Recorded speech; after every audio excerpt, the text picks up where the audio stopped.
Hello and welcome to Optimal Game State. In this video, I am going to be talking about the new edition of Warcry. So this will be the third edition. Now, if there's anyone out there who's telling you that Warcry new edition isn't happening and Warcry has been cancelled, they don't know what they're talking about. That said, if anyone's telling you 100% that the new edition is coming, they don't know what they're talking about either. There's probably a handful of people in Games Workshop right now who actually know what's happening, and they're not telling us at the moment. So in this video, what I'm going to do is I'm going to talk a little bit about what it looks like when GW cancel games, and talk a little bit around the two studios that they have, the patterns that they have, and then based on that, why I'm expecting there to be a new edition of Warcry, probably turning up around August with previews probably in the March area, I think. All right, so let's get into it. The first thing to talk about is how GW kills games. Now, this is the most recent one they killed. This was Aeronautica Imperialis, so their Blades game. And what's interesting about this is this particular game was set up as kind of an answer to X-Wing, which was quite popular at the time. X-Wing is now gone, and Aeronautica is now gone. In this case, what they did was they basically just stopped selling anything for Aeronautica. There was some backlog on the store, and then as that slowly went out, they just didn't restock it. So there was no big announcement initially, at least. There was one at the very end. Now, that was a bit weird, because that's not normally what GW do. Normally, when they let games die, they just stop announcing releases. They don't restock, and things eventually disappear. In this case, what happened was a lot of the Imperial stuff got reboxed for Legion Imperialis, so you can still buy some of it, but the game itself, Aeronautica, is no longer being supported. Now, that kind of leads into the next piece of the puzzle. There are two studios within Games Workshop, and this is kind of interesting. So on the right-hand side, we've got the main studio, which do the 40k and Age of Sigmar, so the two big games. They do Warcry and Kill Team, they do skirmish games, and then they sometimes do Warhammer Quest, I believe, yeah. And then Warhammer Underworlds recently got redo. All the other games, so that's Legion Imperialis, Warhammer the Old World, Blood Bowl, Middle-earth, Necromunda, Titanicus, technically still around, and Warhammer Horus Heresy, are all in this other studio that kind of operates differently. For this particular conversation, this is notable because all the games that we have on the left in the Specialist studio, they're kind of one and done. They, will get updates. I think Necromunda is probably the best example. Necromunda has had a few updates and refreshes, but it just kind of churns out material and just kind of pushes forward. These are all supposed to be, I guess, fun, casual games, whereas the main studio does maybe the more competitive versions of these games. What's notable with the main studio is that they have a cycle. So every 3 years, each of those, again, Warhammer Quest is a bit of an anomaly, every 3 years, one of these games will get each game every 3 years will get a new edition. So we've just seen Kill Team do it. We've just seen Warhammer Underworlds.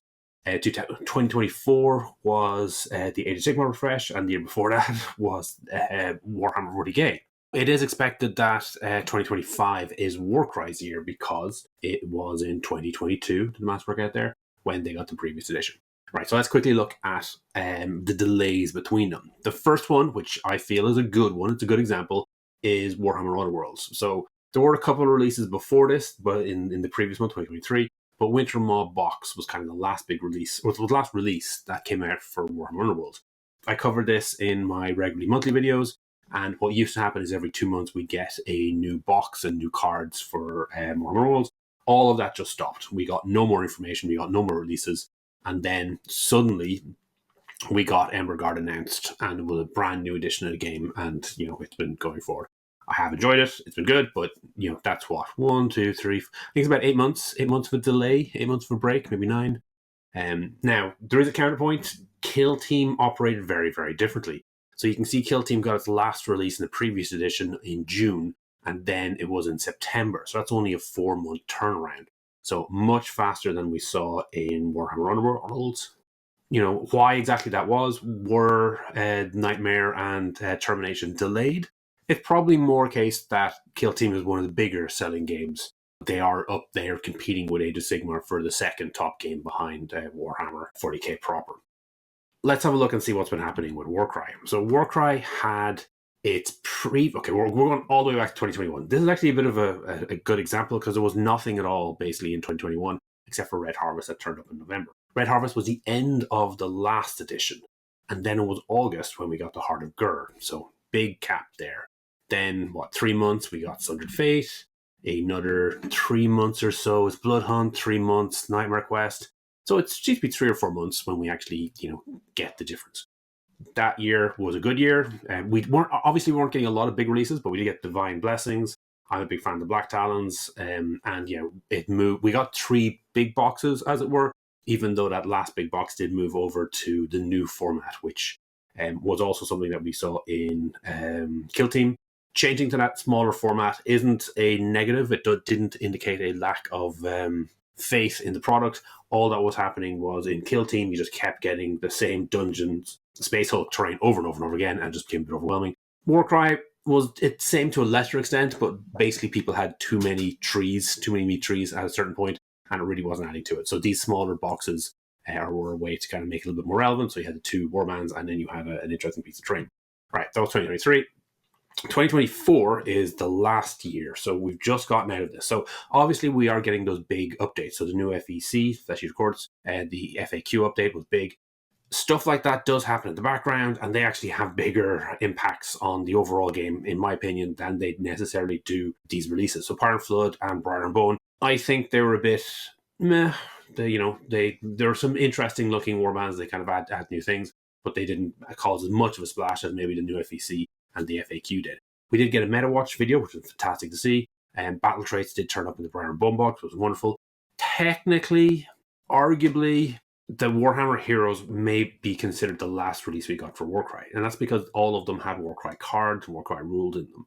However, I think August is probably a more realistic one to put it at, purely because that was the last branded Warcry product that we had out.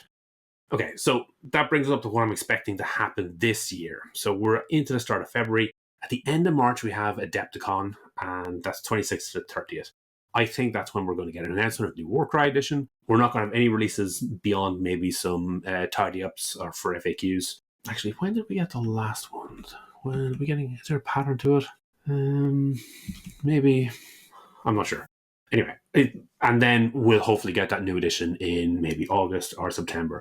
So, yeah, I think Adepticon is the one to hit. If we had a Warhammer Fest, that might be another one, but I don't think we're having one that year. That's my broad expectation beyond the gaps. So basically what happens is GW stops talking about a product. They let stuff sell out. They don't generate a new hype because there's not new stuff coming out. And honestly, the studios are busy working on other things. And that's fine. That's fair. And then at some point, we move on to, we suddenly get a new announcement, and then we get the old stuff. And part of that, I think, is because GW want to sell out of the old stuff.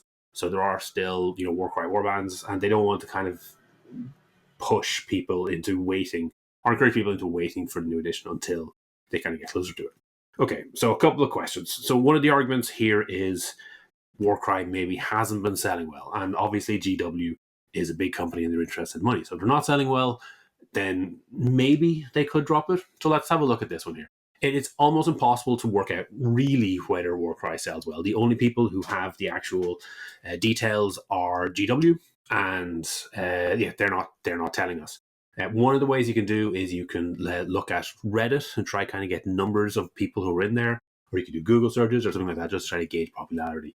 Generally, it seems that Kill Team has about 10% popularity of 40k, and that Warcry has about 10% population of Age of Sigmar.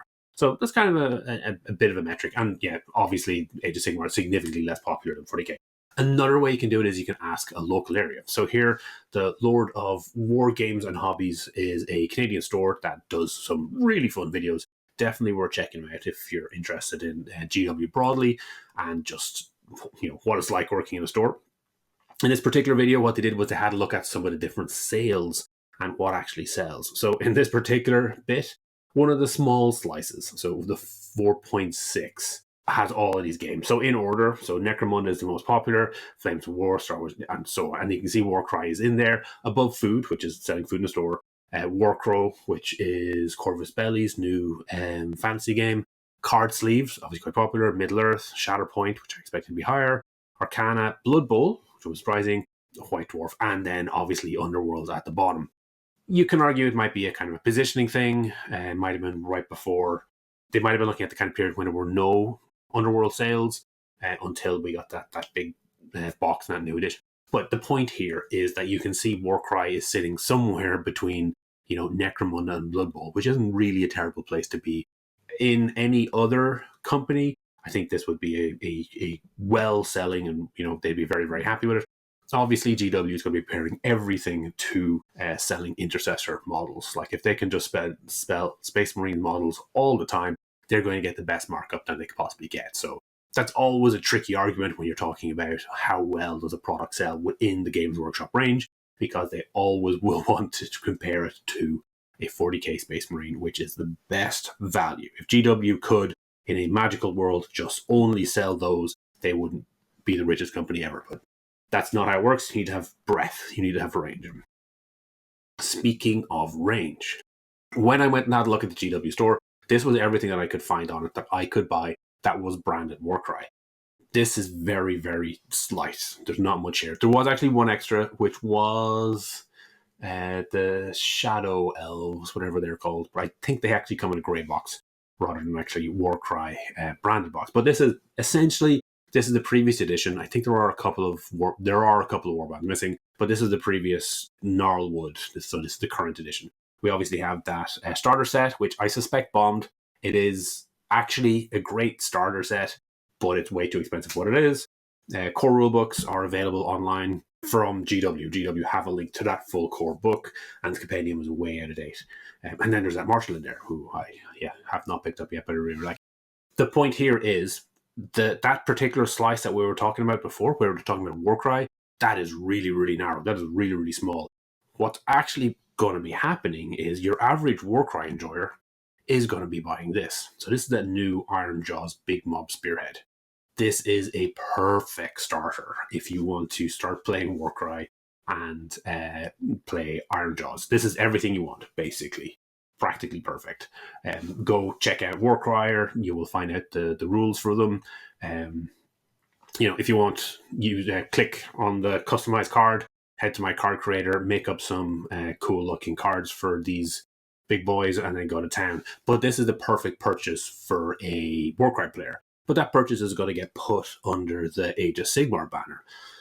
I suspect that this is something that the designers are aware of. These are shots from the most recent video I had, which was 3 games that I played out. Now, if you look at this, what do we have in here? So, top left, we've got Gunnar Brand with Dendril, who's a smith, versus Valius, who is from the Saviors of Cinderfall. On the right-hand side, we can see Neve and some of her Black Talon crew, and they're facing off against a Wildebeest and a bunch of Dark Oath. Bottom left, so again, more Dark Oath. There's a Marshal from the Free Guilds, so from the City of Sigmar there, and there's a couple of Steel Helms at the bottom, and then there's a Whisperblade, so the Assassin, and on the right-hand side you can see about Callus and Toth. Point is, these were all models that I bought from the Age of Sigmar range that were specifically bought for playing Warcry with. I guess as possible, someday I might put them on an Age of Sigmar table, but really the reason they're here is to play that.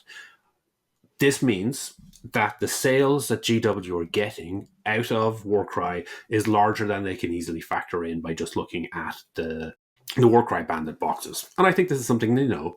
And that means I think they understand that Warcry is selling quite well, but it's actually selling well as part of the greater part of Age of Sigmar.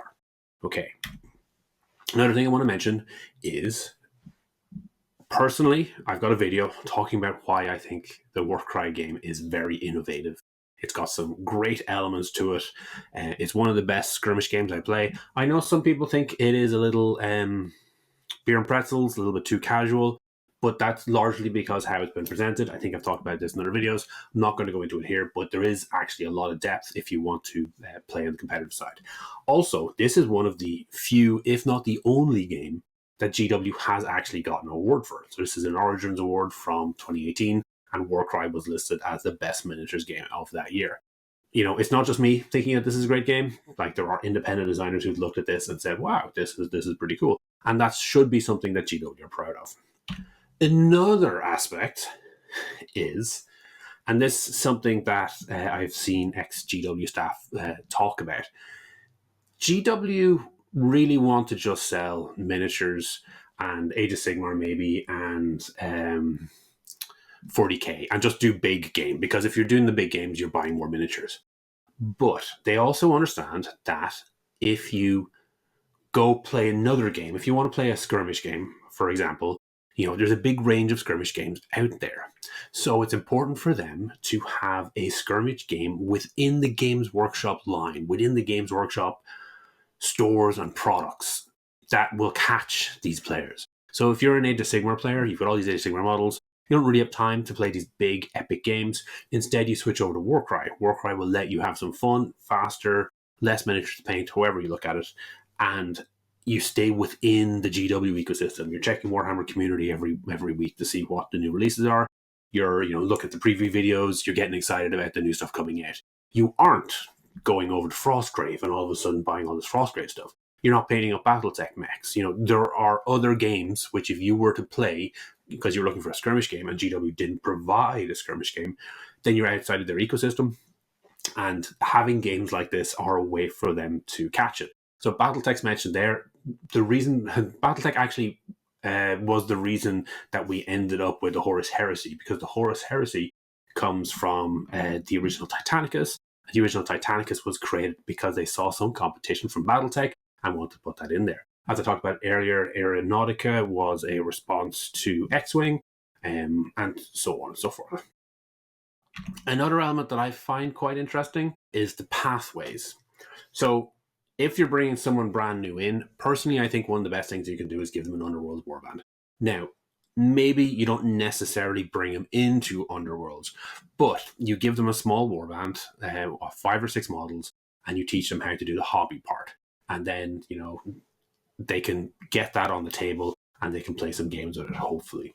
Warcry, I think, is probably a little bit better rules-wise, but it does require a little bit more. It does require a few more minis. So, in theory, what we've looked at before is you can take actually 2 Warhammer Underworlds warbands from the same Grand Alliance, and you can play that as a pretty good, pretty enjoyable Warcry warband. Warcry is a perfect next step. The games are very engaging. The rule mechanics are quick to play, and it's quick to learn. Like, most people will be playing within the first 5 minutes. For a lot of it, you're just looking at number of attacks, rolling that number of dice, and working out what happens. Nice and fast. We do have Spearhead as an intermediary. So Spearhead is a way of buying this big box. What is it like? It's typically €100, $100, whatever it is. And then you paint up all of this, and then you play a miniature game of Age of Sigmar. It's encroaching on the kind of Warcry elements, and a lot of people have kind of talked about how it could be an argument for dropping Warcry. But having looked at what's involved, I honestly don't think so. I think Spearhead is kind of a way to ease someone into the bigger games of Age of Sigmar proper, rather than Warcry, which is a proper skirmish game and kind of caters to a different audience. Anyway, so that's one element. So it's the pathway, and I think it's an important thing. We need to be able to bring new players in. We need to have people be able to stop where they're comfortable with. A lot of people are going to stop with Warhammer Underworlds. They're not going to paint any miniatures. They're just going to enjoy, the cards, the back and forth, and that's perfectly fine. Some people like the Warcry mechanics and aren't interested in the big game Age of Sigmar. If Warcry was to go, those players would go too, and that's not something that GW want. The other thing that I think is quite interesting is the story elements of this. So often we see the big, massive changes. So like the Skaven Tide Apocalypse thing. Vermintide? No, Skaven Tide. Skaven Tide in this version, Vermintide in the older world. So the Skaven Tide was this big, massive change. And, that's kind of cool.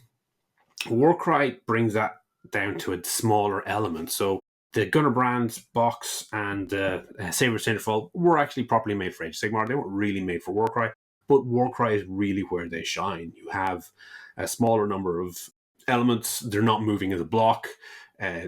Each character kind of gets to do their own thing, and you can tell much more of a story. We've also had some very, very interesting kind of tweaks and approaches. I can see the Vulcan Flame Seekers are on my desk currently, and they were a way to allow the design team to just focus on one faction within the Vulcan Flameseekers and kind of develop that out and kind of make it a lot interesting. And they've actually ended up being one of the most interesting sets of models out of that entire range. The entire range had kind of gotten a bit stale, unfortunately, because it was just Flameseeker over Flameseeker over Flameseeker, and the Vulcan Flameseekers kind of really spiced things up, which is great. I've also included Soulbound here. Soulbound lets you do it at the individual level, and it's very, very interesting to kind of round out those parts of the story. And then obviously you got Black Library, where you can properly get into the heads of single characters. But there's a chain here. So Black Library lets you kind of embody proper a character. Soulbound is similar. It's not. So I haven't mentioned it is an RPG, so it's a role-playing game. So you and a bunch of buddies will play single Stormcast and Sylvanas and so on and so forth, and that builds up the background and story. So it was in Soulbound that we kind of got a lot of extra details, like finding out that Emberstone could be used as a very dangerous type of powdered chili. Use it in very small amounts. Also, we got the Curse City box and the Curse City book that came out for Soulbound really expanded out the background, that you got to find out what was going on, the kind of secrets behind it, who everyone was, which is very, very cool. Warcry, I think, has that kind of similar element. They've been able to make some really unique characters, like all the Chaos Warbands in the first edition, but also you had some of the ones that in the Norwood that were kind of unique and that were kind of special. And I think having Warcry in that place within this, where they're able to tell small warband stories rather than having to look at big full armies or massive cataclysms across the entire realms, you're able to tell smaller stories. I think it's very, very cool. All right. What do we know? What do we know for the next edition? So I've already mentioned and talked about briefly the Vermindoom, the Skaven Tide. So the Skaven crashing their realm into multiple realms, but the major focus here has been on the Realm of Fire. That big box that released with the start of Age of Sigmar had a lot of ruined walls that are from, what was it called? Emberguard. Yeah, Emberguard. So Emberguard is where the Underworld is also set. It's Underworld's warbands are set underneath the city of Emberguard. And traditionally, we have that same connection. So in the previous edition, Age of Sigmar was focused on Gur, the Realm of Beasts, and then a small part of it was Warcry, which was the Gnarlwood, and then underneath the Gnarlwood was where the Underworld stuff was happening. So similarly, the expectation here, I think, is that we are going to be seeing the major focus of Age of Sigmar being in Realm of Fire, presumably along this ravaged coast where we've got the connection point between the parts of the realm that Skaven have infested and then the rest of the realm trying to fight them off. And then within that savage coast, there is a single city where there has been a big fight between the forces of Skaven and Order, I guess. Based on the previous pattern that we had, that would be our Gnarlwood. That would be our place. If they did that, that'd be very, very cool. We might have a lot of city terrain. City terrain is, our ruined towns is kind of a classic, and it is something that people had been excited for in first edition. It worked quite well. Those boxes were great. People were maybe, I think, less enthusiastic about the trees, and now people have been talking about Mordheim, which had the kind of city element. So I think maybe that'll be something we see. We do have a chain of releases for Age of Sigmar. So we've just had the Gloomspite Gifts come out. We're going to have the Soulblight Gravelords release in the next week or two. Path to Glory has already come out, so that's focusing on kind of story elements on the Ravaged Coast. So it's a big coastal area, and then there are some land bridges along that stretch over onto the Skaven side. So it's that whole area. Idnet Deepkin, no idea how that's going to flow. It could be a big shakeup because they were quite a while ago. Same with the Night Haunt. On the horizon, the ones that we got here, we believe that the one on the top left is going to be the Khorne, Blades of Khorne. On the top right, that's Kradron Overlords. And on the bottom, some people have suggested it might be FEC, so more Flesh Eater Courts, but they've just recently had a big release. So I think this is probably more likely to be the Daughters of Cain. So I think that's a wing on a flying Dark Elf, basically. Does that lead us into anything in particular? Are there elements of that story that could be happening here? I don't know. It's all pure speculation. I know one of the fun things that we could have is the Shadow Elves and the Realm of Shadow properly getting fleshed out. And if that were to happen, maybe we could end up in the Realm of Shadow for this next edition of Warcry, and everything is all over the place and completely unexpected. Who knows? We'll have to see. What we will probably not see in the next edition are these old warbands. So these were phased out. At one point, they had been legal for Age of Sigmar warbands. Age of Sigmar armies for the Chaos ones. And since then, in the new edition of Age of Sigmar, these have been filtered out. So the Dark Oath Marauders kind of fill this particular slot for them rather than having all of these. These have been around for about 6 years at this stage. So honestly, I do think it's a bit of a shame they're going, but at the same time, it's probably not something that we should be particularly surprised by. Hopefully, we will see them get new rules so that they will be in the new edition and will be appearing as what I think we would call them as legends. You know, they will have rules. Rules will be particularly well supported. We will still be able to play them, and then eventually you'll no longer be able to play them in tournament play in a case where they try to balance out tournaments. This is an element that I wanted to talk about. So in one of the recent White Dwarfs, we did get this Ravage Coast campaign. So this replaces the Gnarlwood campaign. It's very, very similar in most regards. It's just more nautically themed. So the stuff you pick up and the kind of bits and pieces and where you go and what you're doing are have kind of a different element to it. This could mean one of two things. So a few people have made the case, although I don't know why. I don't know what they have supporting this, but they made the case that they believe Warcry was to be cancelled and has since then been put back on the to-do list. I don't know entirely why they think that, but if that were the case, then this particular article in White Dwarf could be it. So maybe they had planned to have the Ravage Coast campaign as part of the new edition. And if that was the case and the new edition had gotten cancelled, so that we won't get it this year, then they may have taken the hard work they've done and put it into a White Dwarf article. It's an interesting idea.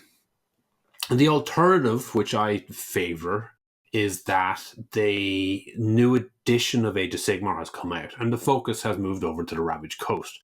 So what they wanted to do is they wanted to give us rules and a campaign so we could kind of keep in theme. So if everyone else has moved over to Realm of Fire and no one's talking about the Realm of Beasts or Realm of Gur anymore, then, you know, it kind of sucks for the Warcry players to be stuck for a year just talking about Gnarlwood when everyone is having fun somewhere else.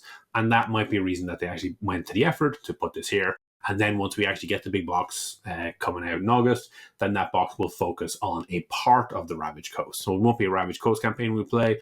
It'll be a Emberguard campaign that will have a different focus and different stuff. So, you know, I don't know. It could be either way. You can kind of weigh it as evidence to either side and however you wish. In summary, Warcry is in a great place. Warcry does not need a new edition. It could do with a tidy up of a couple of rules. The fact that we have Warcrier and Servoscribe really makes a big difference because obviously we've got like that Ravage Coast one is in a particular White Dwarf. Good luck finding it if you needed to, whereas Warcrier will have those details eventually. So I think after that White Dwarf came out, it would have been a month or two before it went up on Warcrier, not because they couldn't get it faster, but just out of respect for the company. If they decided to not do anything with it, we would basically spend all of 2025 enjoying the bounty we have. The game's in a great place. We've got a lot of different pieces to work with. You know, I think like the tournaments are still kind of finding new things to do and kind of shake around, which is cool. For campaign play, you know, there's plenty you can buy, you can build. But if that were to happen, we would probably do something like we've done with More Time, where our other players done More Time, where we could keep playing. We would just get the community a little bit more involved, and we would be producing our own rules. We'd be kind of making the adjustments that we think will be important. And then, you know, as typically happens, you'll have 5 or 6 different projects working. And then as a player, you'll just pick one of those projects and work from those rules they have. So Warcry in a good place. I think it's probably getting a new edition this year. If it's not, that's even more exciting, arguably, because it lets the players take over and lets the players have a little bit more fun and do what they want to do. We're always going to have Age of Sigmar models. I'm kind of interested in taking some of the old world models as well and seeing how we could put some rules to those and actually play proper Warcry in the old world games. So that's something pretty exciting for me. So keep an eye out.